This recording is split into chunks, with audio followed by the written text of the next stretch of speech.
Tuhan, menikmati pembelaan Tuhan, Tuhan akan berperang bagimu.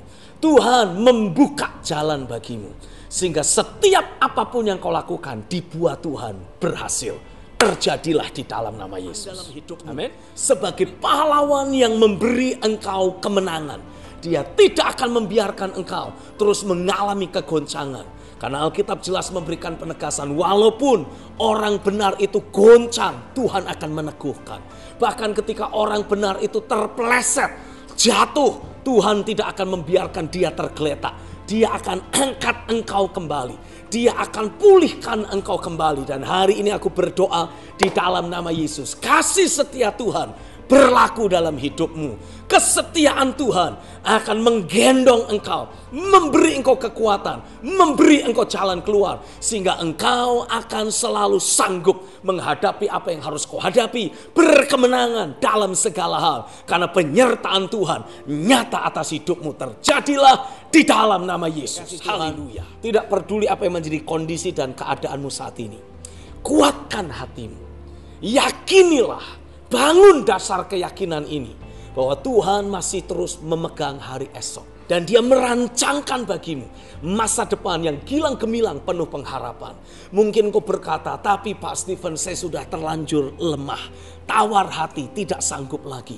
Pertanyaan saya, masih bisakah engkau mengangkat tanganmu? Come on, lakukan itu, angkat tanganmu saat ini.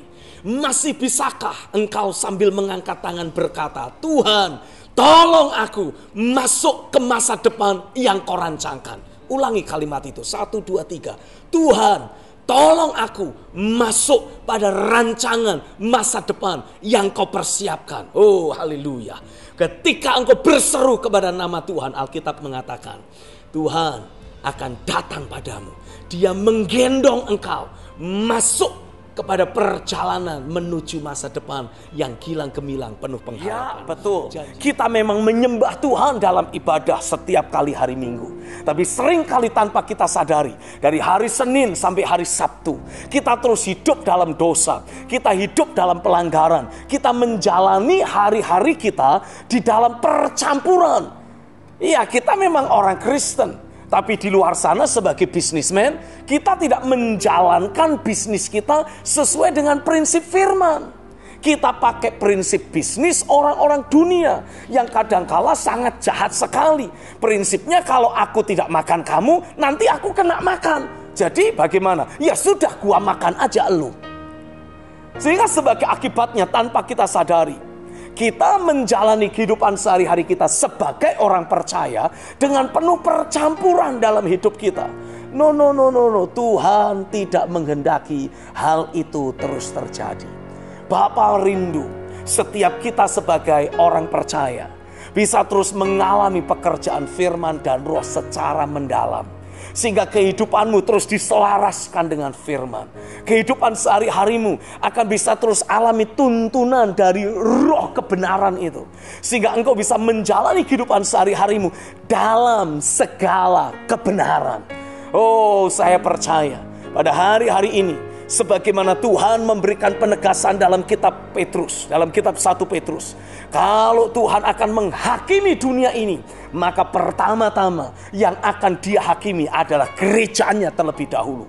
Maka hari ini sebagai hamba Tuhan, saya mau tegaskan kepadamu di dalam nama Yesus. Izinkanlah kuasa Roh Kudus terus menyelidiki hidupmu. Izinkanlah kuasa Roh Kudus terus mengubahkan kecenderungan hati yang engkau miliki. Sehingga kecenderungan hati yang kau punya selalu tertuju kepada kebenaran. Engkau tidak pernah membiarkan ada percampuran antara hidupmu sebagai orang percaya dengan filosofi-filosofi dunia. Engkau tidak membiarkan hidupmu terus dicampuri oleh berbagai macam pendapat, filosofi, kultur, ideologi yang berasal dari dunia ini. Pendek kata, yang bukan berasal dari firman-Nya. Tuhan menghendaki hanya firman yang ada dalam hidupmu. Hora kata syekrata malaka. Saya percaya pada hari-hari ini Roh Kudus akan bekerja kuat dalam hidupmu sekali lagi. Dan Dia akan memberikan dalam dirimu adanya roh pertobatan yang sejati. Karakata syekrata maka.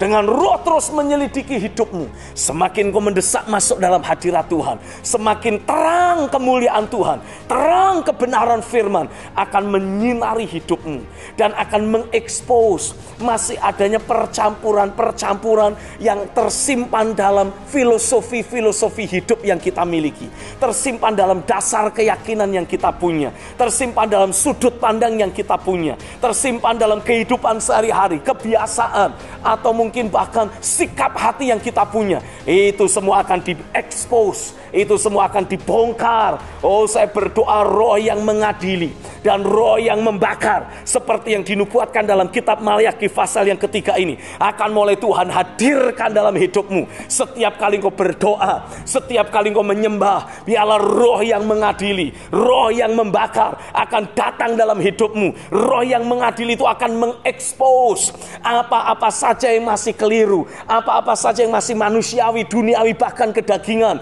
yang tersimpan, tersembunyi dalam hidupmu, sehingga engkau akan bisa berkata, Tuhan ampuni aku, seperti yang dilakukan oleh Yesaya.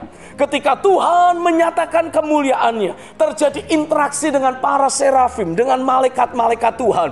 Realita hadirat Tuhan mencengkeram batin Yesaya. Seketika Yesaya tersadar, oh ternyata aku ini orang yang najis bibir, karena aku telah tinggal dan bergaul bersama-sama dengan umat yang najis bibirnya. Oh, selama ini aku bergaul dengan berbagai macam pengusaha, dengan berbagai macam kaum profesional yang meraih kesuksesan di dalam jalan kefasikan, dan ternyata aku mulai ikut-ikutan ingin berlaku fasik. Oh, celakalah aku.